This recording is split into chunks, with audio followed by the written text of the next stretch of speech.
At this point, we are getting absolutely flooded with training camp news and highlights, and I am here for all of it, I can tell you that. But that doesn't mean rankings are set in stone. No, today we are going through the top 61 overall fantasy rankings for 2026, and I know you've got drafts coming up. The best way for you to prepare is to go to Underdog, sign up using code FFR, and play in one draft over there, because when you do that, you'll get a free copy of the best draft guide in the space right now.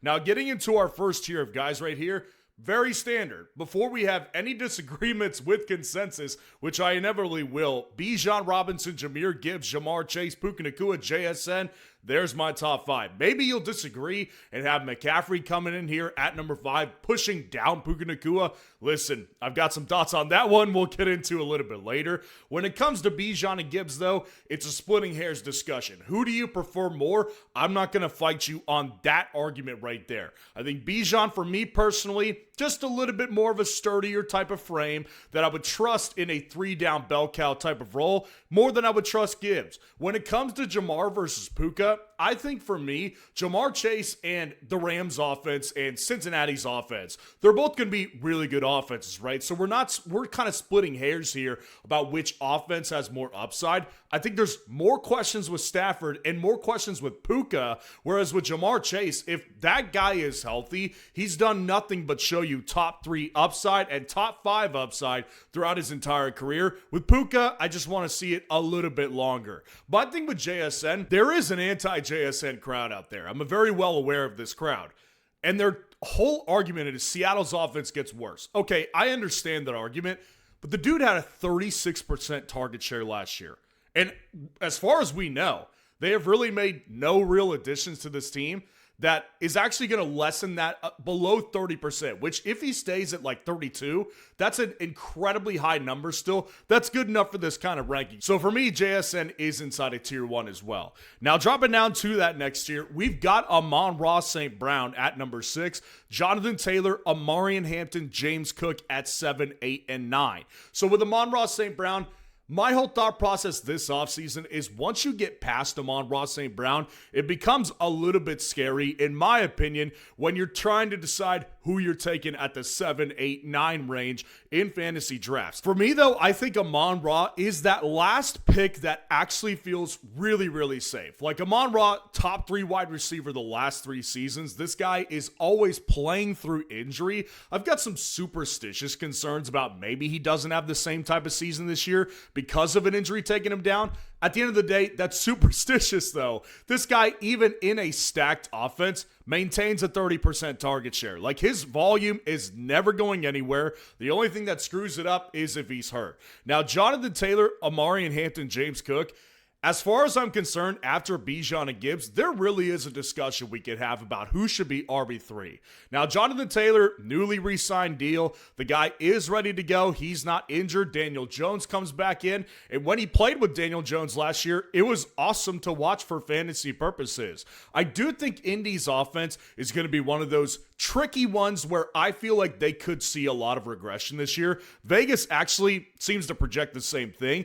But Jonathan Taylor, more so I'm worried about the volume that he gets this year in comparison to last year. But it's not enough for me to project Hampton over him, and I'm already high on Hampton. Like Hampton, for me, if he's available at the 8 spot, beginning there, if Amon-Ra and JT are off the board, I'm going to Amarian Hampton. I think his offensive upside is awesome. Like if you look at the running backs that go in his range, James Cook, Amarian Hampton, Devon Achane, Ashton Genty, yada, yada, yada, I think there's an argument to be made that he has the best situation. Now, James Cook, equally as great of an offense, probably better than the Chargers, but I just think with Amarian Hampton, I love the talent so much. Former first-round pick and Mike McDaniel as the OC makes me feel really good about the upside, and the chance that he could be a sneaky RB1, I think is more there than what is with James Cook. We kind of know what James Cook is. He's going to be really good. He's not going to tank your team, but at the same time, I wouldn't say I'm wildly excited about the prospect of him being a top 3 back this year, whereas with Hampton, I could actually see that. Now, I've got Rashee Rice at number 10. And this is already going to throw people off as is, especially I'm not even factoring in training camp highlights. And obviously people are getting onto him saying he moves like a grandpa. This guy looks slow. The knee doesn't look healthy. I understand all that, guys. The bottom line is this guy, when we've seen him healthy, his last 17 games or so, this is a top 5 wide receiver. And I fully believe if him and Mahomes are there together for a full 17-game stretch, Rashee Rice is going to be an awesome wide receiver 1 that you can draft as a wide receiver 2. So his ranking here, don't mistake this for saying, I'm going to go draft Rashee Rice at the 110. I'm not telling you to do that. I've never done that. You be smart with ADP. My point is here is if he was being valued at this range, I actually wouldn't have a problem picking him. Now, to round out this tier, I've got Devon Achane and Ashton Jeanty, and this is one that I feel pretty good about. And the Devon Achane thing's been really interesting this offseason, right? Because Devon Achane on a really bad offense this year, the offensive line is no good. Okay, so what's different from what it was last year? Like last year, it was the same exact scenario. That offense sucked. The offensive line sucked. And Achane was not only an awesome running back to draft, he was also like the most consistent running back you could have had last year. Like his floor was like 15 points. So I just don't see what's different about it. They signed this guy to a big deal, and he's a great pass catcher. So even though Malik Willis, in theory, not checking the ball down as much, it doesn't matter when you've got a guy this good at pass catching. They're going to scheme plays for him. With Ashton Jeanty, I just think that we're in a spot with him where people want to fade Achane, but not Jeanty. So this is kind of more of a statement thing.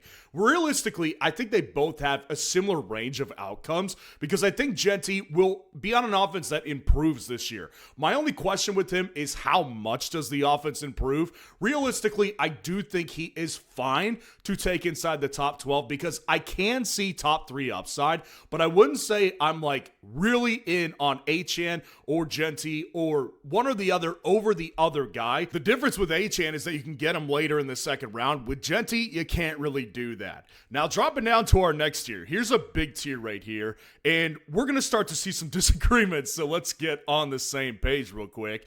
Chase Brown, I do think, is a very solid pick. 13th spot, I think if you wanted to take him at the 201 or the 202, I've got no issue, man. This is a really safe pick. Like, this guy's on one of the better offenses in the league. He's a pass-catching running back. You've got really no argument against this one being a bad pick. Now, when it comes to 14 and 15, I've had disagreements on this one all offseason. CeeDee Lamb and George Pickens have been back-to-back in my rankings all offseason long. And am I saying to you that they're both going to finish as top 7 wide receivers? No, that's not what I'm saying. What I'm saying with this ranking here is that I see the upside for both of those guys. CeeDee Lamb actually wasn't that good last year. If people actually turned on tape, you'll say to yourself, he didn't look like the same player. And maybe it was because the injury lingered. All I know is that he was dropping more passes than he used to. His touchdown numbers tanked with George Pickens there. And Pickens splits with and without CeeDee Lamb is probably not as wild as you think it was. I think that CeeDee Lamb and George Pickens are going to continue to feed off each other. One of them will disappoint you. And for me personally, I think I would rather pick Pickens in the early 3rd round than spending an early first on CeeDee Lamb. Now, Brock Bowers lands at 16 for me. I gotta tell you guys this. Brock Bowers, again, I'm not saying to draft him as the 16th overall player off the board. My point in saying this is I really do think he has like league-breaking upside. I think this pick could absolutely smash for you. And I think my thing with Bowers is that people will want to say he's going to be the JSN for Clint Kubiak with the Raiders this year. I understand what you're saying, but at the same time, put some context in that one. Man, JSN had a 36% target share. I just don't see Bowers having that kind of target share, but I do see Bowers as a 30+% target share type of guy, which at the tight end position is invaluable. So for me, I think Bowers is worth this type of ranking right here. Now, 17, 18, and 19, I've got A.J. Brown, Saquon Barkley, Justin Jefferson, and I'm going to throw 20 in there, Christian McCaffrey. Those two guys are always a fun conversation. A.J. Brown, though, to me, excellent situation, better than the Eagles' offense. It is a situation where he gets a fresh start as well. And A.J. Brown, when he's been available, has not looked like a worse player. So from a regression standpoint, there's not enough evidence there to suggest he is regressing.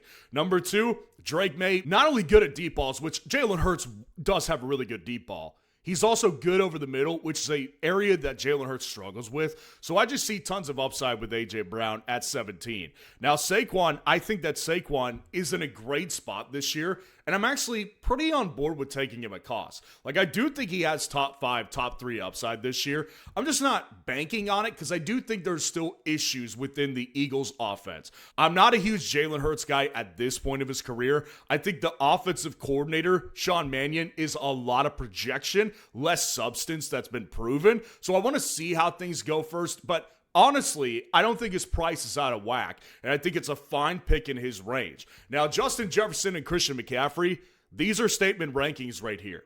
Honestly, if I had more nerve, I would put McCaffrey particularly lower. Like Justin Jefferson, if it was between Justin Jefferson and Christian McCaffrey and walking out the door wasn't an option, I would have to go with Justin Jefferson because I do still see the elite player. Like that much is very true. But I've been consistent on this. I'm not even factoring in the training camp lowlights from Kyler Murray and J.J. McCarthy. It's just a bad situation, man. I've been clocking this one all offseason long. Now, McCaffrey, the problem with him is that he's actually not as good of a player anymore. Like, if you actually watched last year's film, and not even if you watched it, if you just look at the efficiency metrics, he was his worst since his rookie season. So I think the player is regressing. The volume he got last year is enormous, and it's really hard to hold on to that type of volume for another season and not get hurt. So I just think, knock on wood, he doesn't get hurt. He's a huge risk this year. These are statement rankings. I am avoiding them both in the first round. Now, Malik Neighbors here at 21 to round out this tier. Malik Neighbors is rising. Yes, he is rising. But is he rising enough for me to confidently feel like you could take Neighbors in the mid-second round of a redraft league? No, he's not there yet. I want to see Malik Neighbors in pads first. And honestly, we might not even get that opportunity. I don't know if he's going to play in any preseason games. I would like to see him in there and see how he does in real game action before I pull the trigger on a second-round wide receiver that I love a lot. And I've been saying, if you've been following me, I've wanted to rank Neighbors as a top 5 guy all offseason long. Had it not been for the knee, he would be there. But the reality is you got to factor it in. And if you pick a second-round pick, especially a mid to early second-round pick, with this much risk and it doesn't work, it can really tank your team. So I'm holding steady with Neighbors at 21. But dropping down to the next tier, I still do think Trey McBride is such a good third-round pick. And the reality is you don't have to take him at the back of the second round in most formats, especially if you're going over to Underdog. I think it's a fantastic mid-third round pick that I've been able to do a lot. And here's the thing that really has gotten me more excited about McBride. Trey McBride, man, like the one concern I had all offseason was if Jacoby Brissett gets benched at some point because the Arizona Cardinals just suck, which I do think they will, and they bring in Carson Beck, and if he's not good, then it's going to really hurt McBride when it matters most at the end of the season.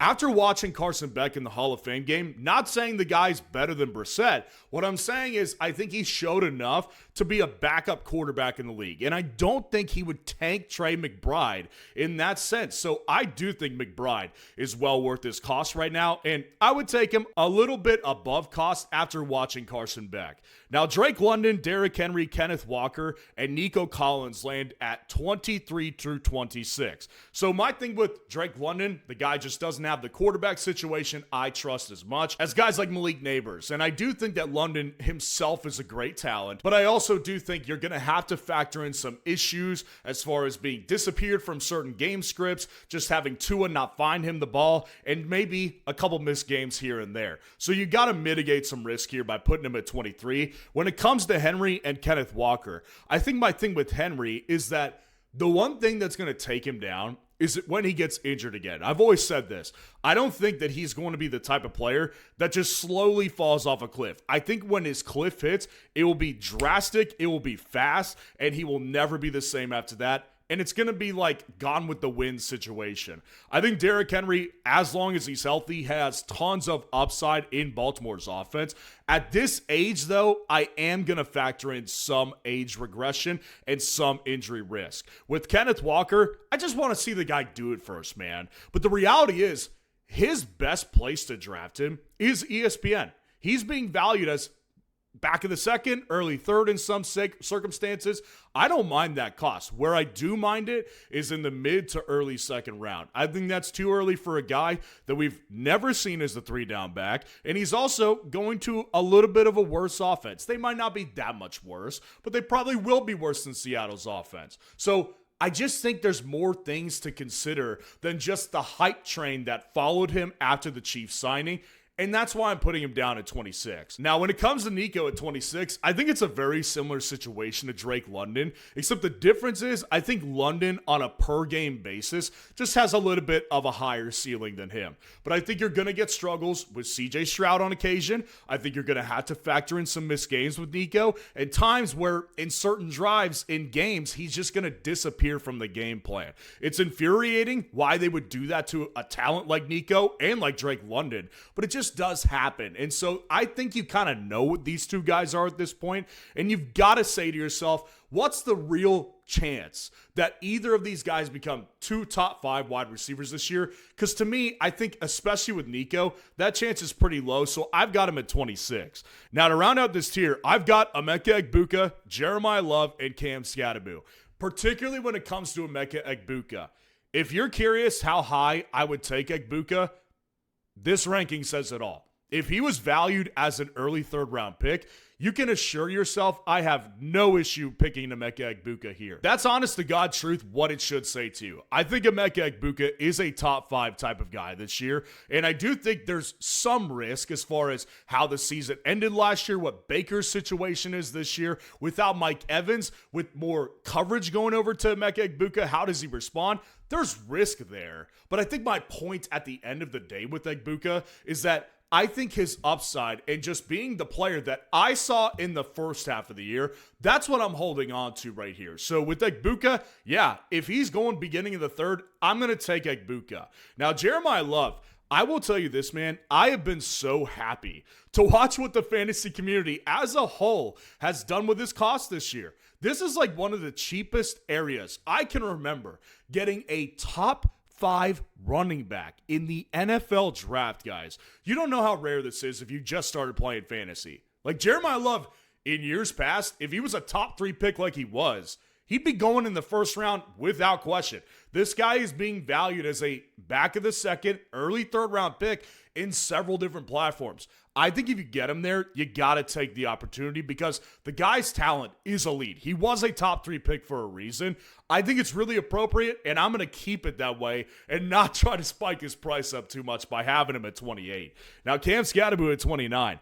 I love the upside, man. I think the guy has so much upside. I think he's the only running back in his range of drafts that actually has sneaky RB1 upside. There's risk, obviously, coming off an injury. Giants offense, maybe they're not great this year. Maybe people have issues with Matt Nagy as coordinator. I understand all of it. What I'm saying to you is that Cam Skattebo has receiving upside. The guy looks like the clear workhorse, and I do think if the Giants offense at least stabilizes this year, I think he has tons of upside. So again, much like Egbuka, if you want to know how high I'd take Cam Skattebo, if he was going mid-third round, I would be all over that still. But you could still get him in the 4th round a lot of times, which is great.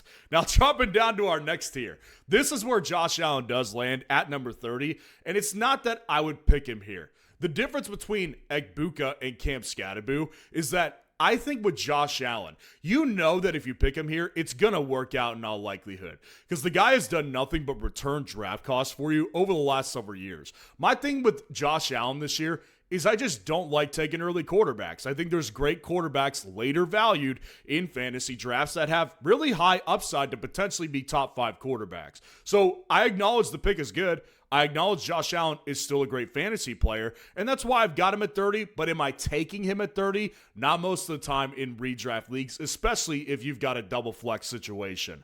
Now, I've got Tedero McMillan, Josh Jacobs, Kyron Williams, Mike Evans at 31 through 34. Tedero McMillan for me is a guy that I really want to get excited about. I was proven wrong by him last year. Guy was more talented and better player than I thought he was coming into the draft, but it's still with Bryce Young. And I think most people in the fantasy space are actually in on this one. I actually might have him overranked compared to some. I do see upside for him to be a top 10 guy. I just don't see much upside beyond top 8, top 7. And that's why I'm going to have him down here at 31. But again, this might actually be higher than most people. Josh Jacobs, though, Kyron Williams and him, they're both on offenses I think will be good. Kyron's will be better. I think the thing with Josh Jacobs that keeps him in front of Kyron for me is there's no concern of a Blake Corum there. Even if Green Bay wanted to move off of Josh Jacobs at some point, what are they going to do? I mean, Marshawn Lloyd hasn't played in his NFL career barely. Chris Brooks is a huge talent drop-off compared to Josh Jacobs. Whereas with Blake Corum, this guy can come on the field and do a lot of stuff that Kyron could do, especially at the goal line. So I do think Josh Jacobs is going to edge out Kyron in touchdowns this year, whereas Kyron probably gets him on pass catching. And when it's all said and done, they're probably both going to have top 12 upside to top 10 upside maybe, but I do think their ceiling is probably capped around there. Now, when it comes to Mike, I think Mike, as long as the dude stays healthy, I love Mike. Like, I think that Mike Evans really does have tons of upside this year. I don't think top 12 is in his range of outcomes. I think top 15, but I also think that if the guy is healthy for at least 13 games, I'll give him 13 games. I think the guy has a 30% target share. Like, in this offense, you've got obviously Ricky Pearsall done. You've got a rookie Dejon Stribling. You've got an old and battered Christian Kirk and Deebo Samuel. So I think if Mike is healthy, the guy is going to dominate in target share. And I wouldn't pick him in the third round. That's the irony of this ranking right here. But I still do think the upside is definitely good enough to justify a back of the third round ranking. But fortunately, you don't have to do that. So don't do it. Devonta Smith at 35, Rome Odunze at 36, T. Higgins at 37. Particularly with Devonta Smith, I do think that he has probably closest to the highest amount of upside. And I only say closest because I think Devonta Smith does still have a cap ceiling because of Jalen Hurts. Just not a Jalen Hurts guy. Sorry, Eagles fans. I do think there's limitations there. But obviously, I think Devonta Smith is in the best situation of his career right now. Now, when it comes to Rome, this is the guy I've been planting my flag on all offseason, and I'm going to stick to it, especially with Luther Burden's injury. I'm not saying that Luther Burden is going to be a problem all year in fantasy. Groin injuries can kind of get weird sometimes, though. Like, that stuff lingers sometimes if it's not managed properly, and hopefully they're giving him a good amount of time by resting him the whole preseason for him to come back healthy. I'm not rooting for his downfall. I do think Rome Odunze is in a great spot, though. This offense is a top 5 offense potentially, and he's a receiver who's at a crossroads in his career and really does have contract upside after this year. So I've been higher than consensus on Rome all offseason. I'm going to keep it that way. Now, T. Higgins at 37. I do think T, we just kind of know what the situation is. In theory, I've always thought his upside a little bit higher because the player's awesome. But at the end of the day, situation does cap the upside to probably a top 12 finish. And I don't think that T. Higgins is the type of guy that's going to finish top 12 year after year. So I do think at a 37 ranking, that's very appropriate for a guy like T. Higgins that can go off for you anytime, but also give you a lot of disappointing moments. Now, Javonte Williams is at 38 to round out this tier. And I just think when I had to look at this one, I was debating between him and Travis Etienne. And I said to myself, you know what, man? I do think the Saints offense will be better, but we know the Cowboys offense is great. And Javonte Williams, in theory, even if he gets worse this year from an efficiency perspective, he's still going to have the goal line work. So I just think he's kind of a near lock to get at least 8 to 10 rushing touchdowns and be on an offense that's really high upside. So I do really think he's definitely worth an early 4th round pick for you. Now, dropping down to our next tier, we've got Jaden Daniels, and I have been on an island with this one all offseason. Why do people disrespect this guy? I really don't get it. Like Jaden Daniels, one of the best rookie seasons we've ever seen. And if you don't remember, let me refresh your memory, because not only was the guy an awesome rushing quarterback, which of course raises his floor, the guy was a great passer too. So now you give him Stephon Diggs in the offense, who is a target magnet. It kind of frees up Terry McLaurin, your big play guy, to where I think the only thing that can make this one problematic is if Jaden's hurt. And I understand people are worried about Jaden, especially when you lose Laramie Tunsil to a torn triceps. I just think with Jaden Daniels, I think so many people have forgotten about this guy, and I am here to resurrect the name. I think he's a great pick where he's going in drafts. Again, don't draft him in the front of the fourth. You don't have to. You can wait till the sixth to get this guy. My point is the value is really there for this guy. Travis Etienne at 40, DeAndre Swift at 41, DJ Moore, Zay Flowers at 42 and 43. With Etienne and Swift, these are both running backs that are on good offenses. Obviously, New Orleans is more of a projection. We need to see it first. And he is a guy that I have trouble thinking that Alvin Kamara really takes serious volume from him, but there is risk there. I do think there's also risk with Swift as well. And Swift is a guy that is valued awesome in drafts from my perspective.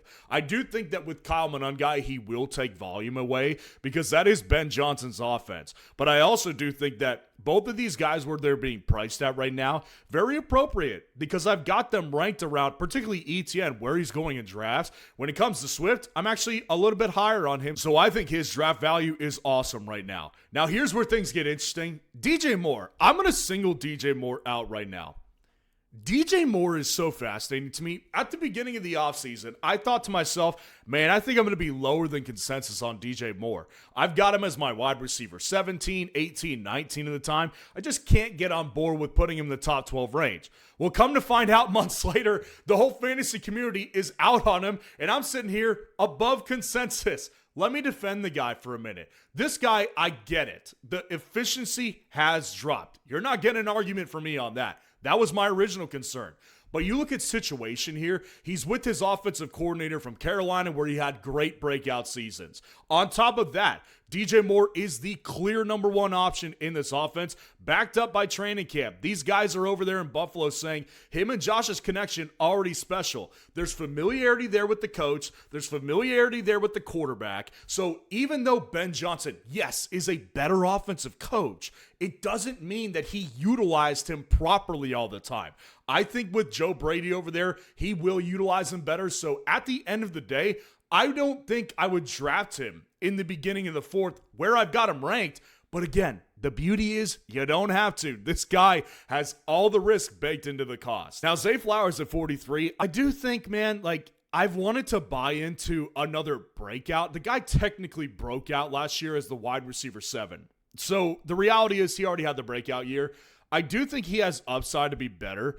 I just can't get on board. There's something about the Ravens that are turning me off from this year. If you want to know the truth, I think Lamar is regressing, and I do think that Zay Flowers and that whole offense could experience some bumpiness originally with their new offensive coordinator and play caller who's never done it before. So there's just something in me that's not allowing me to rank Zay a little bit higher, and that's where I've got him at 43. Now, Quinshon Judkins, Luther Burden, and Travion Henderson, they round out this tier right here. And with Judkins, for me personally, this guy is definitely handicapped from a ceiling perspective because of the offense. And there also is concerns with Dylan Sampson catching a lot of passes out of the backfield, and Judkins just getting taken off the field because of pass catching upside. I do think those concerns are there. I also think Judkins is a very good player, and I also think Todd Monken, I've sneakily been excited, not excited, but I think I've been above consensus on the Browns offense than the most of the community this year. I think Todd Monken is a very good offensive play caller.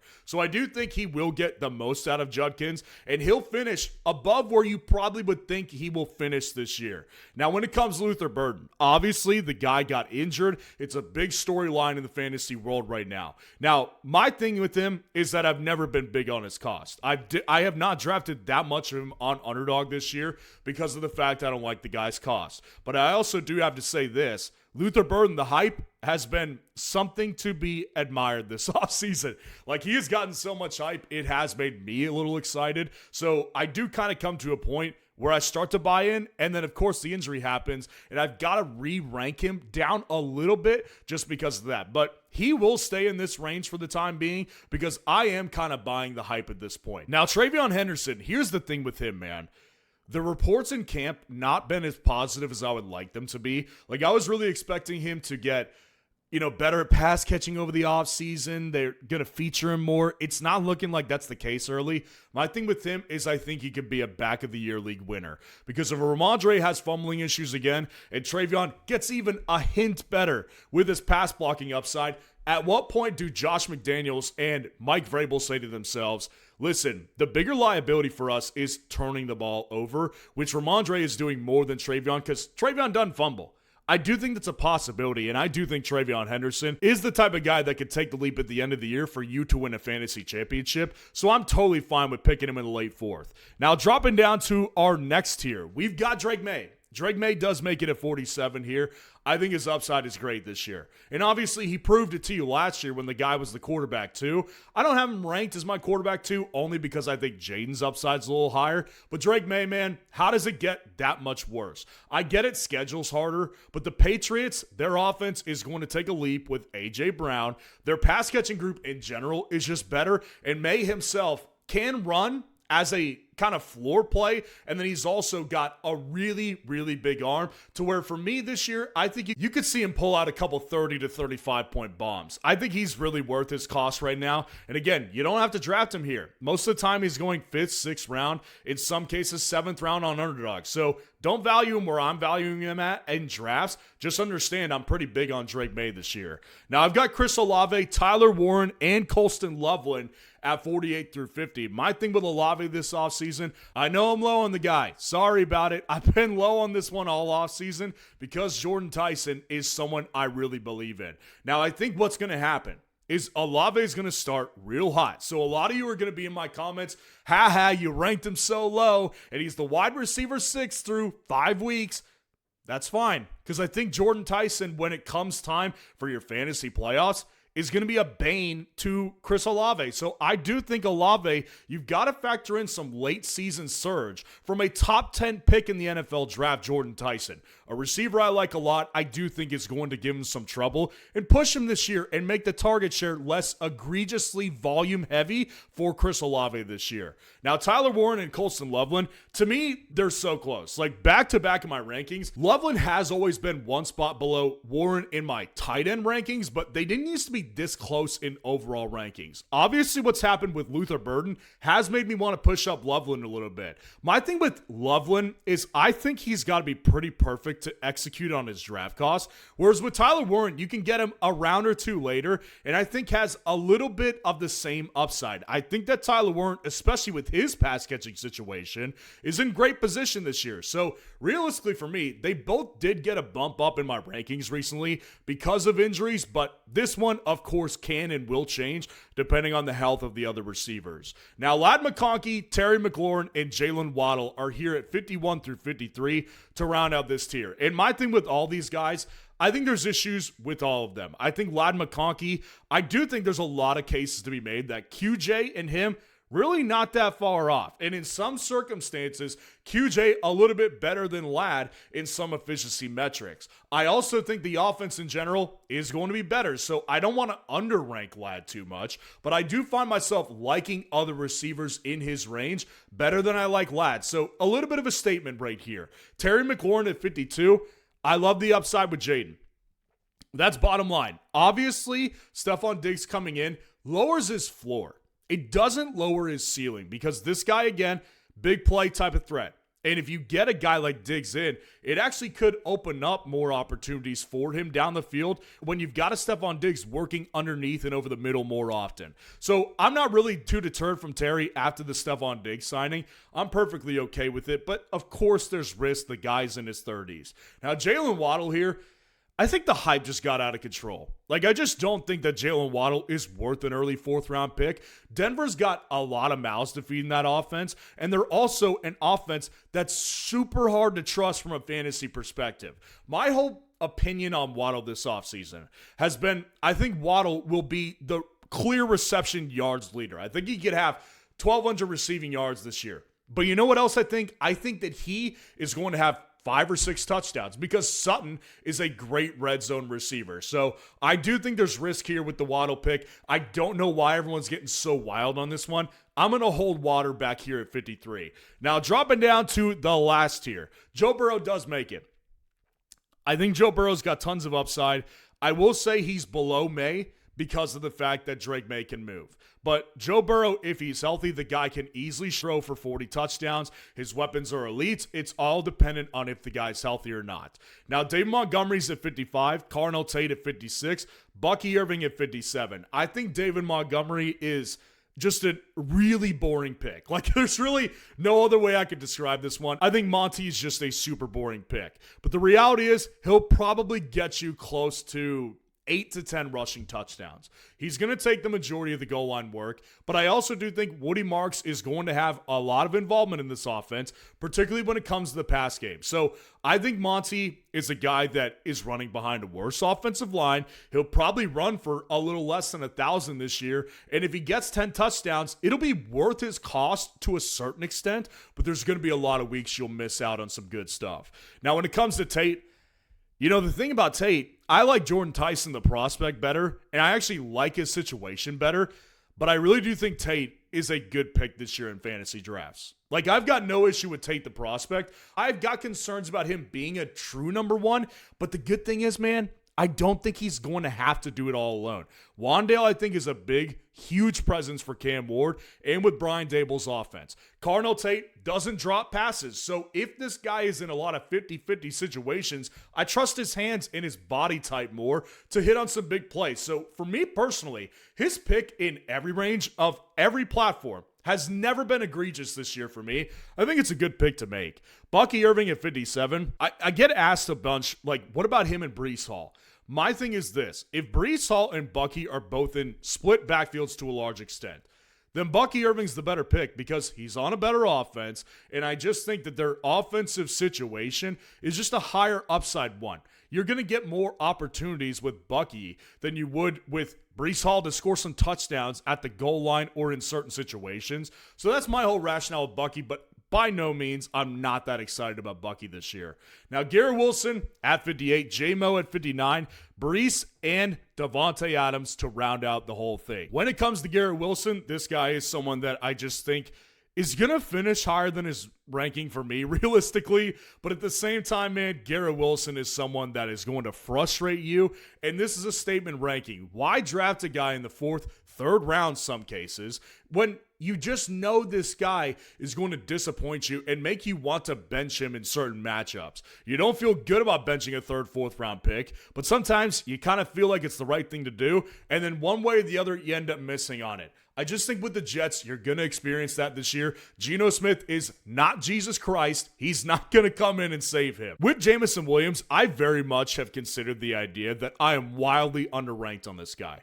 My concern all offseason with Detroit is that with Drew Petzing, I think Drew Petzing, what he showed in Arizona is he likes to hyper-target a couple main guys. Like Trey McBride was the main guy for him over there in Detroit. Does that mean Laporta is going to be that guy? Not necessarily. I think Amon-Ra is definitely going to eat. I think Gibbs is definitely going to eat. But when it comes to Laporta versus J-Mo, I think there's a real concern there about who's going to do the most. And so that's what's led me to ranking him around where he's being drafted this year. When it comes to Breece Hall at 60, man, again, just same thing with the Jets. You just want to stay away from these guys at cost. I think it's ridiculous what they're costing in drafts when you know the team's going to be bad, and Breece in particular is in a backfield that probably is going to be a split situation. I don't feel the need to beat this one to death. Davante Adams at 61. You know, I have sometimes felt like I'm low on him too, much like J-Mo, but the problem with Davante is that the guy's older. His injuries, I do think, were part of a larger issue last year. And the guy's efficiency last year was the worst it's been since like his second year in the league. So if you take away some of those touchdown numbers, and I get it, one of the best red zone receivers of all time, you're going to have to factor in that this guy is a huge risk in fantasy, and I overall would probably just favor some other guys in his range. So you guys let me know what you think of the rankings in the comments below. I appreciate you guys hanging out with me today, and if you want to see how the best way to utilize the double hero running back strategy is this year, click on this video right here.